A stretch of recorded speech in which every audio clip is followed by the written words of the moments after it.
السلام علیکم.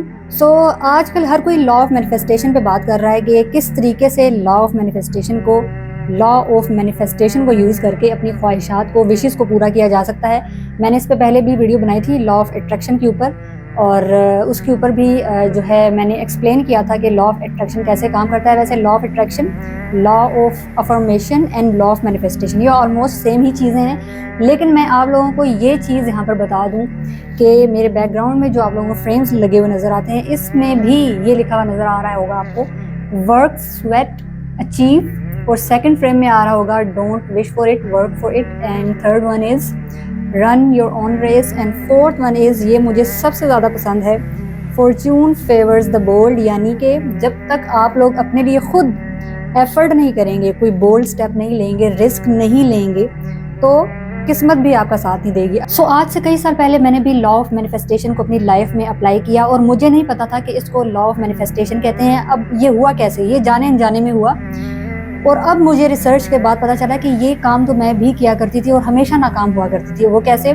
کیونکہ کئی سال پہلے جب بھی مجھے کوئی خواہش ہوتی، خاص کر ایگزامس میں پاس ہونے کے لیے، میں اپنا ایکسپیرینس شیئر کروں گی. مجھے یاد پڑتا ہے کہ جب بھی میں ایگزامس میں پاس ہونا چاہتی تھی تو میں محنت اتنی نہیں کرتی تھی، لیکن یہ ہوا کرتا تھا کہ میں وظائف کرنا شروع کر دیتی تھی. ہمارے گھر میں ایک وظائف کی بک ہوا کرتی تھی جس میں ملٹیپل جو ہے وظائف دیے ہوئے ہوتے تھے کہ اللہ کا یہ نام اتنی دفعہ پڑھ لیں تو آپ کی جو ہے حاجت پوری ہو جاتی ہے، خواہش پوری ہو جاتی ہے، مشکل آسان ہو جاتی ہے، اور غیب سے جو ہیں راستے بننا شروع ہو جاتے ہیں. تو مجھے اتنی سمجھ نہیں ہوتی تھی، میں سمجھتی تھی یہ جو غیب سے راستے بننے کا مطلب یہ ہے کہ بس غیب سے ہی میجک ایک ہوگا اور کام ہو جائے گا، چاہے ایفرٹ کرو نہ کرو. اور بس میں کیا کرتی تھی، وہ چیز اللہ پہ چھوڑ دیتی تھی اور ایفرٹ نہیں کرتی تھی.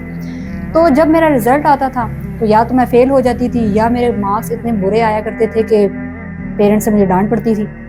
اسٹڈیز میں ویسے کبھی اچھی نہیں تھی، یونیورسٹی لائف میں جا کے کہیں میں نے تھوڑی بہت محنت کی تھی، ورنہ ادروائز میں بہت بری اسٹوڈنٹ ہوا کرتی تھی. اور ابھی بھی مجھے اسٹڈیز سے، اسکول لائف کی، کالج لائف کی جو اسٹڈی ہے، مجھے اس میں کوئی ایسا انٹرسٹ نہیں، کیونکہ بچوں پہ بہت زیادہ اسٹڈیز کا جو ہے، کیونکہ آپ کو پتہ ہے ایجوکیشنل سسٹم اس طرح کا برڈن ہوتا ہے. خیر، یہ میں کرتی تھی لا آف مینیفیسٹیشن، اور مائنڈ میں سوچتی رہتی تھی کہ بس جیسی بھی میں نے محنت کی ہے میں پاس ہو جاؤں گی، میں پاس ہو جاؤں گی. یہ ورڈز بولتی رہتی تھی کہ انشاءاللہ میں پاس ہو جاؤں گی، اللہ تعالیٰ مجھے پاس کر دے گا، کیونکہ میں نے وظیفہ کیا ہے. تو ہمیشہ بہت ہی برا رزلٹ آتا تھا، یا بہت ہی پاسنگ مارکس کے ساتھ میں پاس ہوتی تھی. تو جو بڑی بڑی سیلیبریٹیز ہیں وہ یہ کلیم کرتی ہیں کہ وہ اپنے گولز کو انہوں نے کیسے اچیو کیا. وہ مائنڈ میں سوچتے رہتے تھے، بولتے بھی وہی تھے جو ان کو چاہیے ہوتا تھا. وہ پلان کرتے تھے، وہ کاپیز کے اوپر یا رجسٹرز کے اوپر لکھ لیا کرتے تھے، کوئی نوٹس بنا لیتے تھے، اور پھر ایک ٹائم آیا ان کو وہ چیز مل گئی. جو نان مسلمز ہیں وہ اللہ تعالیٰ کو کی جگہ یونیورس کو بلیو کرتے ہیں، کہ جب وہ سوچتے ہیں، اچھا بولتے ہیں، افرمیشنز کرتے ہیں، تو جو یہ یونیورس ہے وہ ایک پازیٹیو وائبریشن کریٹ ہوتی ہے، پازیٹیو ویوز کریٹ ہوتی ہیں، جو ان کو ان کے مقصد سے ملا دیتی ہے، ان کی منزل تک پہنچا دیتی ہے. لیکن ایکچوئل میں لا آف مینیفیسٹیشن، جیسے کہ میں نے پہلی ویڈیو بنائی تھی اس میں بتایا تھا کہ، اور میں دوبارہ بتا دوں کہ قرآن میں اللہ تعالیٰ فرماتا ہے کہ جب میرا بندہ مجھ سے اچھا گمان کرتا ہے تو میں اس کے ساتھ اچھا ہی کرتا ہوں. تو یہ کانسیپٹ دیکھا جائے تو وہاں سے ہی انہوں نے لیا ہے، وہاں سے ہی آیا ہے، اور انہوں نے اللہ تعالیٰ کو بیچ میں سے نکال کے یونیورس کو بیچ میں ڈال دیا.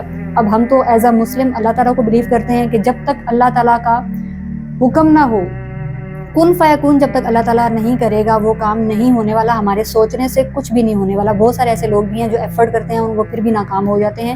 تو پھر کہاں گئی ان کی law of attraction, law of affirmation اور لا آف مینیفیسٹیشن؟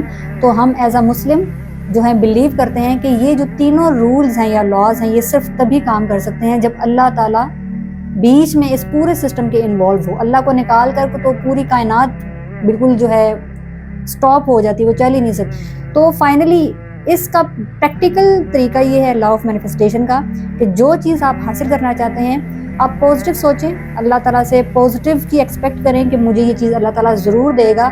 لیکن اس کو 3 سٹیپ میں ہم لوگ دیکھ لیتے ہیں. سب سے پہلے آپ نے نیت کرنی ہے کہ مجھے فلاں چیز چاہیے، مجھے ایگزامس میں کامیابی چاہیے، مجھے فلاں، کوئی بھی آپ کا گول ہو سکتا ہے جس کو آپ حاصل کرنا چاہتے ہیں. نیت کرنی ہے کہ مجھے وہ چیز چاہیے. سیکنڈ آپ نے کرنا ہے کہ آپ نے اس چیز کو حاصل کرنے کے لیے پازیٹیو اچھی ڈائریکشن میں ایفرٹ کرنی ہے، ٹھیک ہے. اور پھر اس کے بعد آپ نے کرنا ہے توکل، اللہ پہ پھر توکل کرنا ہے کہ اللہ تعالیٰ مجھے یہ چیز لازمی دے گا. تو توکل جو ہے یہ ہمارے پاس، یہ تینوں چیزیں مل کر ہمارے پاس لا آف اٹریکشن یا لا آف مینیفیسٹیشن ان اسلام جو ہم بات کرتے ہیں وہ بن جاتی ہے. اگر آپ اس میں سے کوشش کو نکال دیں، صرف نیت کریں، زبان سے بولتے رہیں کہ مجھے اللہ تعالیٰ دے دے گا، اور توکل کریں اللہ پر اور ایفرٹ نہ کریں، تو اللہ تعالیٰ نے ایسا کہیں پر بھی نہیں کہا۔ اللہ تعالیٰ خود کہتا ہے کہ جو ایفرٹ کرے گا، جو روزی کے لیے ہاتھ پاؤں مارے گا، اسی کو ہی ملے گا، جو جتنی ایفرٹ کرے گا اس کو اتنا ہی ملے گا۔ اگر آپ سارے کام کر رہے ہیں، نیت بھی کر رہے ہیں، کوشش بھی کر رہے ہیں، توکل بھی کر رہے ہیں، لیکن دعا نہیں مانگ رہے، تو دعا جو ہوتی ہے وہ کہتے ہیں تقدیر کو بدل دیتی ہے۔ تو دعا بھی اس لا آف مینیفیسٹیشن کا ایک امپورٹنٹ پارٹ جو ہے ہوتا ہے۔ اور اگر آپ سارے کام چھوڑ دیں گے، نہ نیت آپ کی اچھی ہے، اللہ سے پازیٹیو گمان بھی نہیں ہے، کوشش بھی نہیں کر رہے، توکل بھی نہیں ہے آپ کا اللہ تعالیٰ کے اوپر، اور صرف آپ لوگ جو ہے وظائف کر رہے ہیں، وہ بھی غافل دل کے ساتھ۔ کچھ لوگ وظائف کرتے ہیں، دعائیں مانگتے ہیں، لیکن وہ ان کو 50-50 ہوتا ہے، پتہ نہیں ہوتا ہے یا یہ چیز نہیں ہوتی۔ تو اللہ تعالیٰ فرماتا ہے کہ غافل دل سے مانگی گئی جو دعا ہوتی ہے وہ میں قبول نہیں کرتا۔ تو ایز اے مسلم ہمیں یہ چاروں سٹیپس، نیت، کوشش، توکل اور دعا، یہ کرنی پڑے گی۔ اس کے ساتھ ساتھ ایک چیز اور بھی ہمارے ساتھ آ جاتی ہے کہ اللہ تعالیٰ نے فرمایا ہے کہ جب تم کسی کام کا ارادہ کرتے ہو تو استخارہ بھی کر لیا کرو۔ استخارہ کا مطلب ہوتا ہے کہ اللہ تعالیٰ سے مشورہ کرنا۔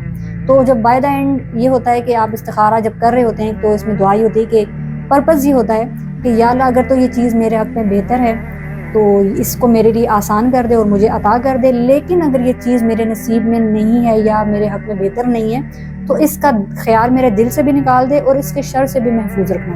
تو استخارہ بھی اس چیز میں ہمارے پاس آ جاتا ہے کہ آپ نیت کریں، کوشش کریں، دعا مانگیں، اور ساتھ جب آپ وہ کام کر رہے ہوتے ہیں تو اس کا استخارہ بھی کر لیا کریں، کیونکہ استخارے کا فائدہ یہ ہوتا ہے کہ اگر تو وہ چیز آپ کے حق میں بہتر ہوتی ہے تو اللہ تعالیٰ آسانیاں پیدا کر دیتا ہے، وہ کام آپ کے لیے آسان ہونے لگ جاتا ہے اگر وہ چیز آپ کے حق میں بہتر ہوتی ہے اور آپ کے لیے نقصان دہ نہیں ہوتی۔ لیکن جو چیز آپ کے حق میں بہتر نہیں ہوتی تو آٹومیٹکلی اس میں رکاوٹیں آنا شروع ہو جاتی ہیں۔ میں خود بھی جب ایفرٹ کرنا جب میں نے زندگی میں شروع کی چیزوں کے لیے، تب دعا مانگتی تھی تو وہ چیز تب ملتی تھی۔ ایک ہوتا ہے بالکل بے بسی والی سچویشن ہو جاتی ہے، اس میں انسان ایفرٹ بھی نہیں کر سکتا، تو وہ ایک الگ سچویشن ہوتی ہے کہ اللہ تعالیٰ سے دعا مانگی جائے اور اللہ تعالیٰ کر دے۔ جیسے ہم دیکھیں کہ حضرت زکریا علیہ السلام بڑھاپے میں انہوں نے اللہ تعالیٰ سے دعا مانگی، ان کو پتہ تھا وہ باپ نہیں بن سکتے، ان کی جو وائف ہیں وہ والدہ نہیں بن سکتی، تو سٹل خواہش تھی ان کی، تو آپ اللہ تعالیٰ سے مانگ سکتے ہیں۔ آئی ہوپ کہ